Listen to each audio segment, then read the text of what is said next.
tenéis nuestra convocatoria. La idea es, bueno, pues recuperar el parón un poco de verano, la rueda de prensa que hacíamos post-pleno para comentar algunos de esos asuntos que se tratan en el pleno y sobre todo ofrecer la oportunidad de que cualquiera de vosotros pues demandéis o si requerís algún tipo de aclaración sobre alguno de los temas tratados en el pleno. Comentar en un principio con el tema con respecto al punto principal del pleno pasado, que fue la aprobación de la Junta General, que no podemos engañarnos ni engañar a nadie. Cuando se habla de millones y de superávit, no tenemos que olvidar que estamos hablando de un balance contable, de números en el papel, y que no estamos hablando de euros contantes y sonantes, como lo entiende la gente en la calle. No hablamos de esos euros, hablamos de lo que consta en el papel. Se habla, por lo tanto, de una situación financiera contable. Y en ese debate, el que dibuja las cifras, pues suele hacerlo muy al interés propio, al interés de que lo cuenta, ¿no? De hecho, se reproducen acciones, se reproducen hechos que por momentos nos recuerdan al juego del Chile, en ese en el que se nos esconde la bolita para volvérnoslas a enseñar, para decirnos que la bolita está en este sitio y para que al final no sabemos de verdad dónde está la bolita. Pues un poco ese debate es el que se reproduce con el tema de tan cacareado superávit o no superávit. A finales de febrero, cuando realmente se presenta la cuenta, se presenta ante los medios de comunicación y se manda al Ministerio de Hacienda el primer apunte, se nos presenta la cuenta con un superávit de 1.977.449 euros.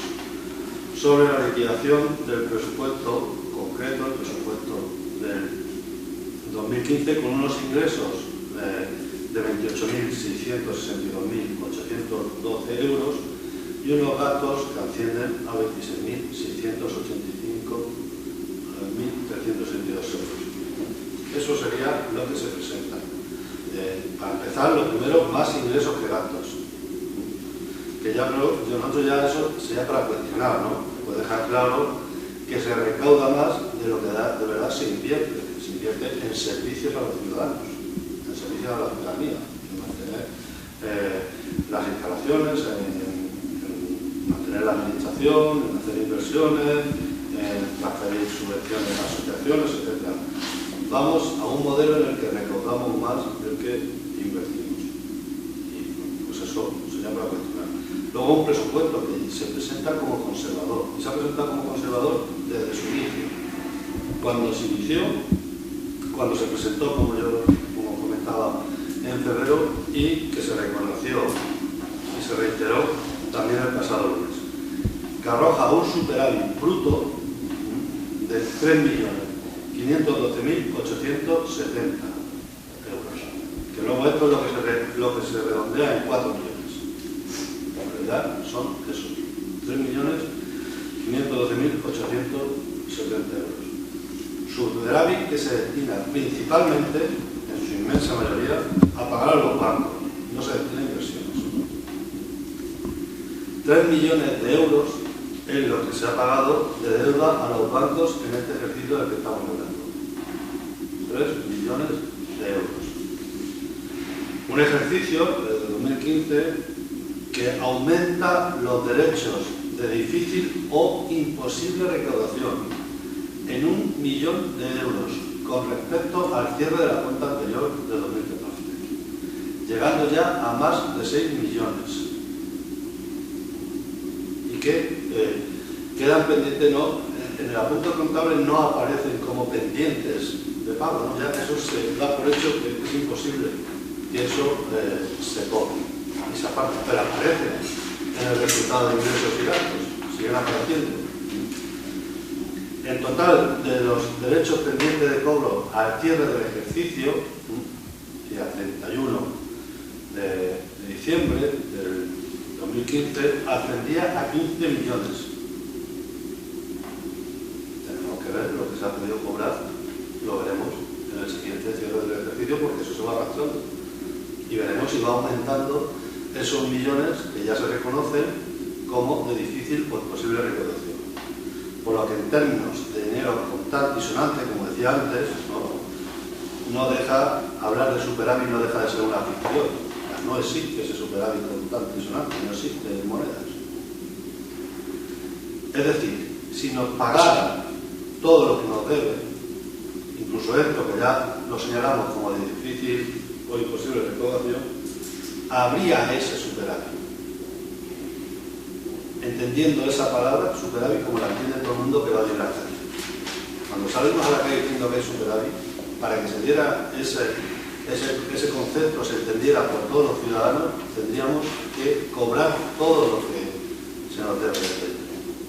Cosa que yo digo que es imposible, ¿no? Por lo tanto, el Ayuntamiento de Valdepeñas puede tener superávit sobre el papel, pero desde luego no lo tiene en casa, ni lo va a tener. Y yo sí aviso que el próximo presupuesto del 2017 también se dibujará para que exista ese superávit en el papel, pero no deja de ser pues, ficticio en un apunte contable. En definitiva, un presupuesto conservador, como decía antes, que da un resultado de una cuenta general donde se ingresó más de lo previsto y se gastó un 6% menos de lo que se pedía. Se hace un esfuerzo recaudador, los ciudadanos valdepeñas pagan y resulta que se están proyectando presupuestos aún sabiendo de que no se van a ejecutar la parte del gasto. Se le exige y se le aumente la carga impositiva a los ciudadanos preveyendo ya ese tipo de superávit, donde se paga cerca de 3 millones de deuda, ¿no? Y donde, bueno, entendemos, y nosotros ese es el planteamiento que hacemos, que ya está bien pagar 3 millones de deuda al año, más los remanentes que va obligando Montoro. Por tanto, y por esa simple cuestión, estamos a favor de las modificaciones de crédito y las hemos pedido en años anteriores, de tal manera que cada vez sean menos los remanentes. Y que en fechas como las actuales, septiembre, octubre, noviembre, en el que ya sabemos cómo se está ejecutando el presupuesto, que se hagan todas las modificaciones presupuestarias necesarias para que apenas quede remanente. El remanente que quede va a pagar la deuda. Y ya entendemos que la deuda financiera, la deuda con los bancos, está más que bien pagada. Igualmente señalábamos y lo insistimos, lo dijimos en el debate presupuestario y lo dijimos el pasado lunes también en la Junta General, que teniendo claro que ya es suficiente la carga financiera que pagamos a los bancos, ¿no? En este ejercicio que hemos cerrado, un 13% del presupuesto, de 2015, de todo el presupuesto, un 13% se destinó directamente a pago de deuda, muy por encima de capítulos como el inversiones, etc. Bueno, pues en ese sentido decíamos que el tema de la deuda, que está bien, que no se aumente ese gasto en ese sentido, y que lo que hay que empezar a hacer es destinar un mayor esfuerzo a minorar la deuda con los proveedores. Ese debe ser el objetivo de este ayuntamiento en los próximos años, en el próximo año. Es decir, bien financiado ya el pago de deuda a los bancos y muy mal la deuda comercial. Debemos pagar antes y mejor a los proveedores, que es la gente nuestra que está en la calle, los ciudadanos, el pequeño autónomo, el pequeño empresario de Valdepeñas, y no podemos cerrar ejercicios económicos con 2 millones pendientes de pago. No se puede mantener ese nivel de dinero en el aire que antes había ciudadanos que a lo mejor están pasándolo mal, que lo han tenido que adelantar.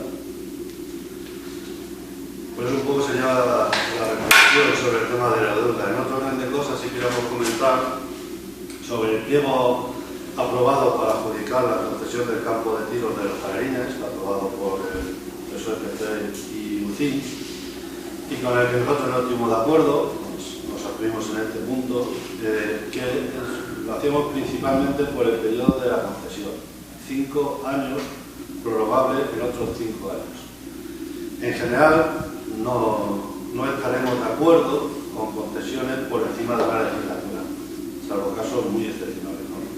Y creemos que es por una cuestión muy fácil de entender, y no se pueden comprometer los gobiernos que pueden venir detrás y que planteen otro tipo de concesiones o de operaciones de concesiones privatizadas. En este caso, no solamente supera hasta el 2021 la concesión, sino que ya nos vamos a mediados de la próxima legislatura, sino que además podría llegar hasta el 2026, es decir, 3 gobiernos por delante de este.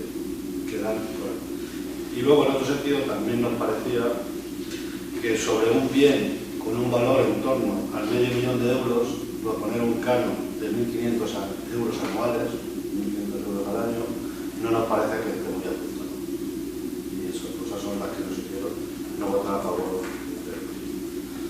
Sobre las preguntas que hicimos, insistimos sobre el tema del recintado de los pasos de cebra.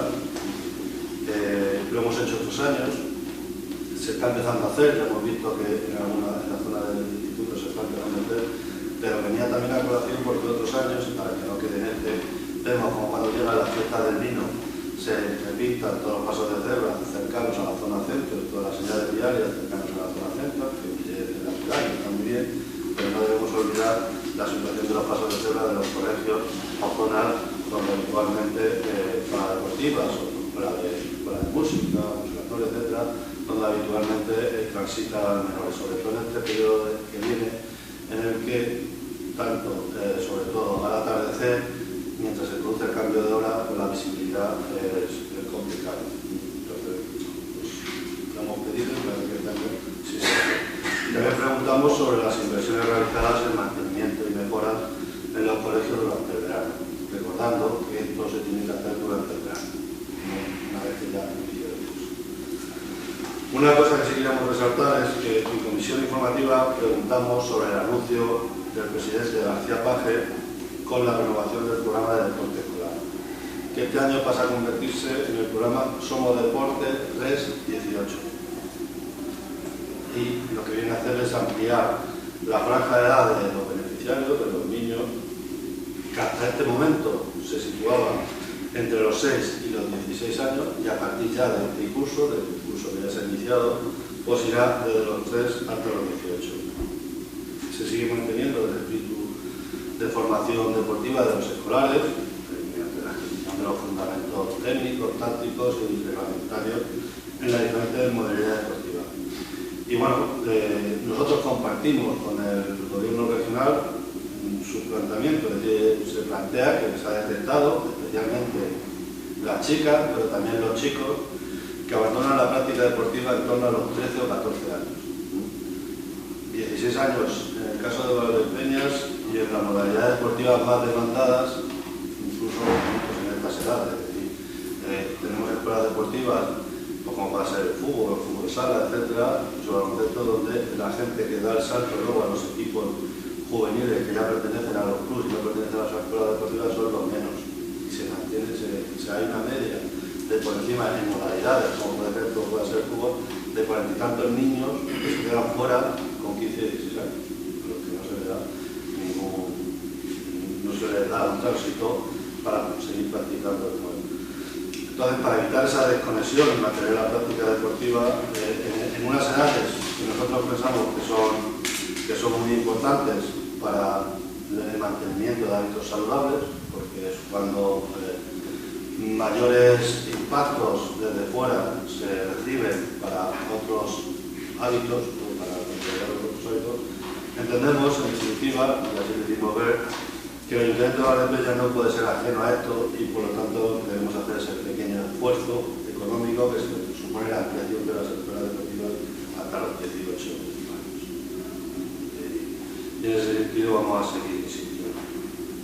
Y para terminar, y bueno, un poco viendo las noticias de los últimos días sobre la fiesta de la vendimia del vino, pues señalar que el balance presentado lo que hay que decir es que no hay balance, eso no es un balance, una mera relación numérica de participantes, cuando menos es un balance muy pobre.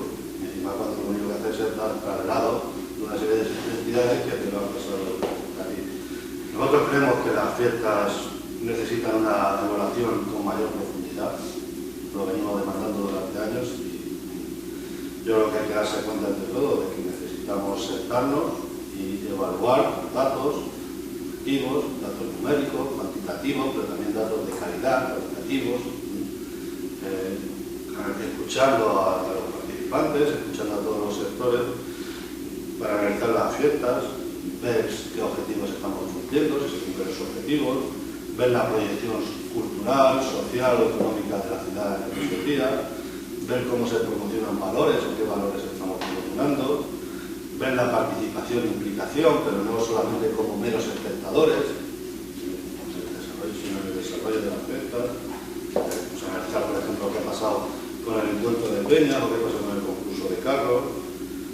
Sí ha habido conflictos y hay que analizar por qué ha habido esos conflictos. Hay que determinar los puntos calientes o negros que existen y que vamos viendo. Hay que señalarlos y corregirlos, ¿no? Que se hable no solamente del consumo de alcohol, ya es para pensar, que cada evaluación o que cada vez que hablamos de las fiestas estamos hablando del consumo de alcohol entre menores, es significativo, es decir, lo que está pasando ahí. A mí no paramos de decirlo, con lo cual eso está en la mente de todos. Y que es un dato, entonces, reconocido por todos, de que es un dato a evaluar y para tener en cuenta, ¿no? Y que nos preocupe y que debemos insistir en ello, es decir, ocultarlo o decir que no existe cuando a lo mejor lo único que ha hecho es trasladarse, porque habría que ver, por ejemplo, la calle El Parcino y alrededor de la calle El Parcino durante esta fiesta había sido habitual ver adolescentes en esa zona, ¿no? Pero lo único que han hecho es trasladarse, no es que no hayan dejado de consumir alcohol. Pero, bueno, esto es, en definitiva, no es una cuestión que a tratar frívolamente. Nosotros lo que pedimos y lo ideal sería que exista una convocatoria de la Comisión Informativa de Festejo, que no existe, donde se nos dieran datos, donde pudiéramos preguntar, aclarar dudas y sobre todo consensuar propuestas que con toda seguridad, y yo creo que en eso está el deseo de todos, podríamos mejorar lo que es la fiesta grande Valdepeñas. Yo creo que en ese interés estamos todos y todos pondríamos de nuestra parte para